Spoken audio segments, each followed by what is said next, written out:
everyone and welcome back to another vlog. If you don't know who I am, my name is Claire Carmichael and I am a final year adult nursing student. I literally have 6 weeks left. I'm about to submit my dissertation, which made me realise this is a perfect time to do a video all about dissertations, tips, advice, help, anything to get you through this. Hopefully I'm going to be able to help and put your mind at rest on dissertations and hopefully give you some advice and tips to help you get through it and hopefully smash it. Firstly, I just wanted to say that a dissertation was something that I really panicked about, something that I've always panicked about, so much so that it almost made me not come in to do a degree because I was so paranoid and worried and anxious about the dissertation and how I'm going to manage to write so well and academically and all of this, and all these fears have been going around in my head for a long time.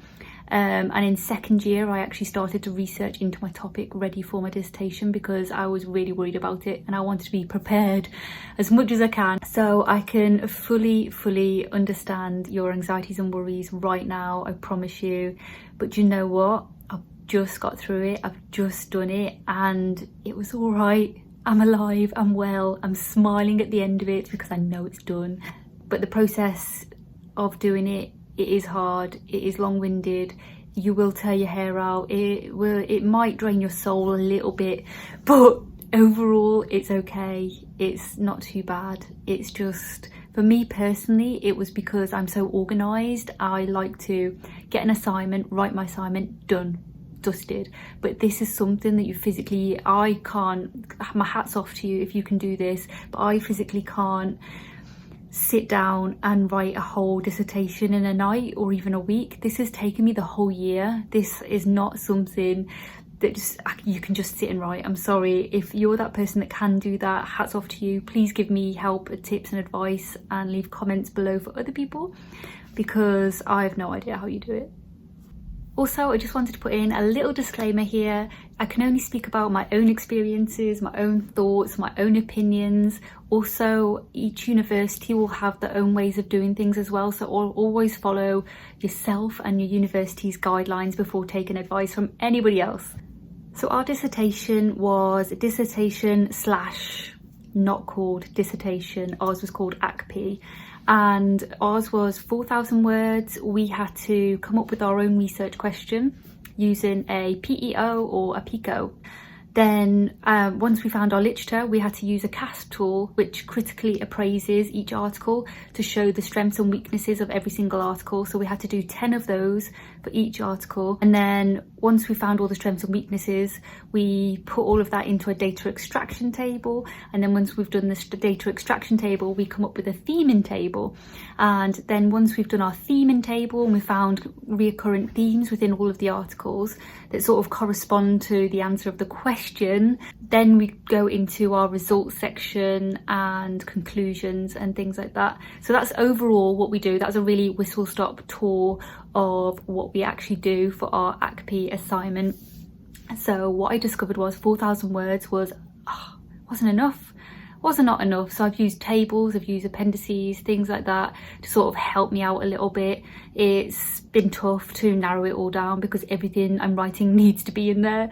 So that's been my toughest challenge with this so far. But here are my top tips for you starting your dissertation, and I'm going to make it a broad top tips so that whatever you're doing your dissertation on, however you're doing your dissertation, it's just going to be my tips that are going to help you hopefully whatever way you're doing this. My first tip is always my tip for everything: be organised. Look at this as early as possible. It is never too soon to start looking at your dissertation. Like I said, I started mine in second year. I started researching around the topic and thinking about possible questions for my topic. And then I looked at research papers. It took me months to find my 10 articles. It took me a long time. And this is the main bulk of your whole assignment, is finding the research out there. So if you could get a head start and do that first before anything. So if you've got some time off over the summer, over Christmas, I know we all want to be out there having fun, making the most of our time off, but if you get a head start now, it's going to save you a lot of work in third year. I promise you, it's the best tip I can ever give, which is why it's number one.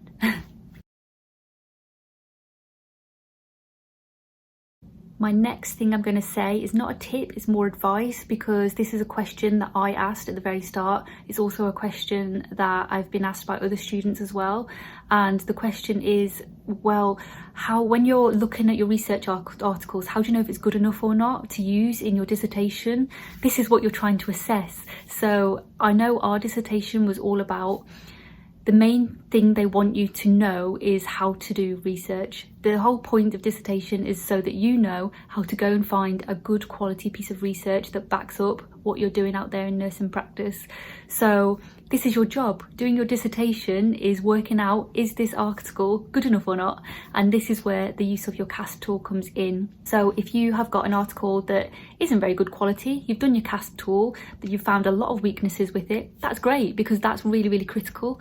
You are going to be able to critically analyse that amazingly in your results section. That's going to give you some massive brownie points. So don't worry about it being strong or weak article or research paper or trial, whatever it is. As long as you can explain it, critique it and all of that, you're going to be well away, and you're going to have those really strong articles that you found as well, that's going to balance it and make it sound juicy, hopefully, fingers crossed.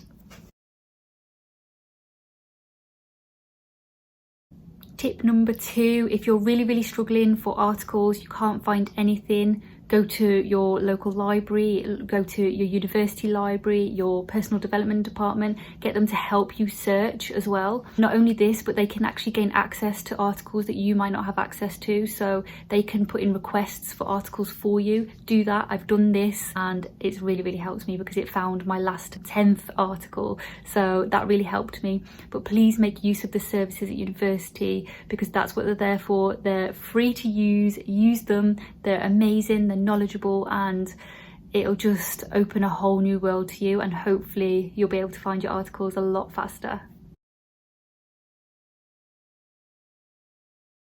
My third tip is, make sure you want to write about something you're really passionate about. You're gonna be spending so long on this dissertation. Like I said, it is going to drain your soul, so you want it to be something really interesting, something juicy, something that you really want to look into, something that gets you excited. So think about what you've done so far in your nursing career, or experienced out there as a healthcare assistant, anything like that. Look at what you're really interested in, what you want to know more about, things that you can relate to practice, anything actually that's going to help in your job role. So look at where you want to work as well as a job. So you want to be doing maybe your dissertation on something GP related, or cardiac related if you want to work on a cardiology ward.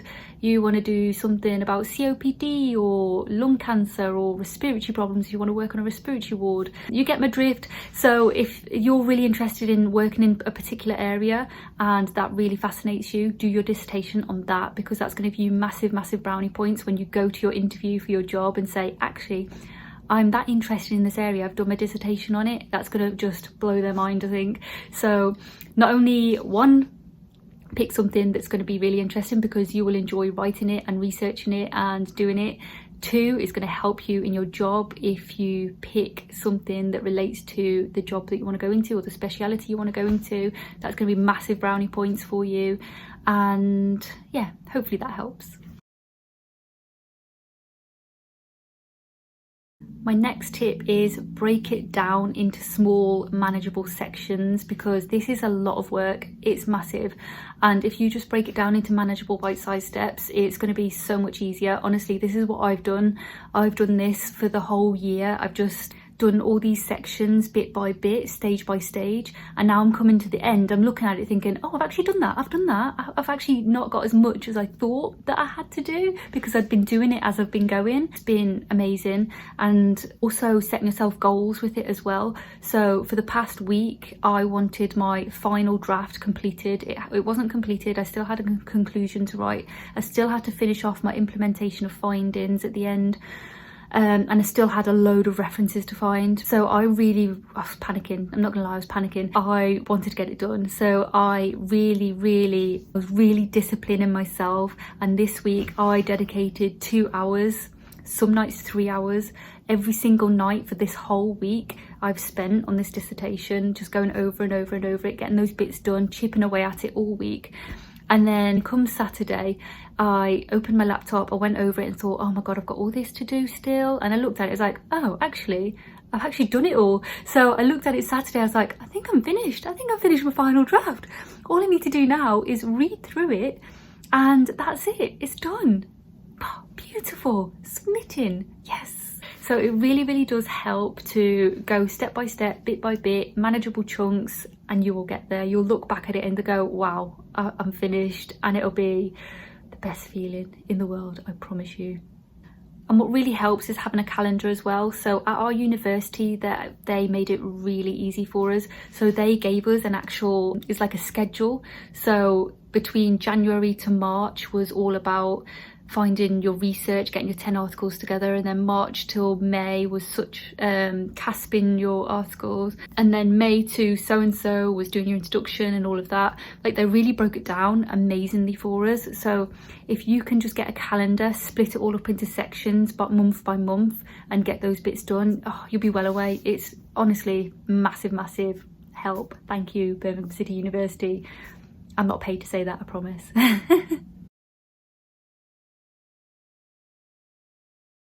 My next tip may be a little bit of a controversial one, I'm not too sure, but I'm going to say this anyway. Google is your best friend right now. If you're like me, I don't understand research, I'm not a fan of research, I don't understand any of the terminology, I haven't got a clue. Still, we've done 2 modules now on research at university and I'm still like, haven't got a clue what that terminology means. And I sit and I read articles and I'm like, I'm reading it but it's not going in because I'm not used to this terminology, I'm not used to this way of writing. It's really bizarre. So Google did become my best friend. I googled every single word that I didn't understand and it just really helped me. But there is also alongside this tip of Google being your best friend, also there's phrase banks as well, which really helped me. So it's really nice when you're trying to think of the words to structure your sentences so it sounds really good and it sounds researchy and academic-y. And I'll put this phrase bank on the link below, so have a look at that. That's really massively helped me as well, is the use of a phrase bank. And Google, define.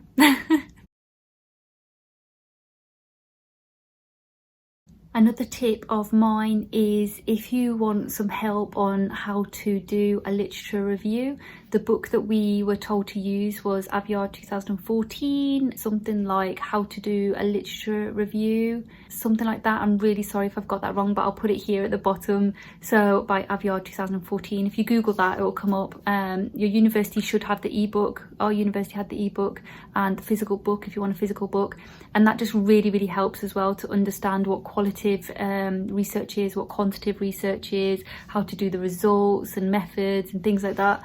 It's been really good. There are other books as well out there, how to do literature reviews. Literally Google, like I said, and just have a look. It just helps, I think, with your understanding on how to do this, because if you're like me and you've never done this before, haven't got a clue about research, you're going to need something, trust me. So get reading. It is a lot of reading around dissertations. It's a lot of reading, researching. It does take up all of your hours of your life, unfortunately, but it has to be done if you want to pass this, unfortunately.